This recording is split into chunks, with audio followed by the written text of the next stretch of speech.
Hello friends இன்றைக்கு night dinner என்னென்னா கோதுமை சப்பாத்தி அண்ட் தொட்டுக்கிறதுக்கு மட்டன் கிரேவி. இதுதான் எங்களுடைய நைட்டு டின்னர்.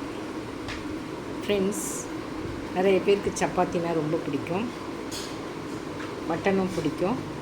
யாருக்கெல்லாம் பிடிக்குதோ நீங்கள் please subscribe my channel, like பண்ணுங்கள், ஷேர் பண்ணுங்கள், கமெண்ட் பண்ணுங்கள். அண்ட் நீங்கள் என்னுடைய சப்ஸ்கிரைபர்ஸ் அண்ட் மை ஃபேமிலி எல்லோரும் நல்லா இருக்கணும்னு நான் ஆண்டவர்கிட்ட வேண்டிக்கிறேன். ஃப்ரெண்ட்ஸ், எல்லோரும் நைட்டு டின்னர் நல்லா நிம்மதியாக சாப்பிட்டுட்டு நிம்மதியாக தூங்குங்க. எல்லோரும் சந்தோஷமாக இருங்க. திரும்பியும் சொல்கிறேன், அதனால் சந்தோஷமாக இருங்க. தேங்க்யூ.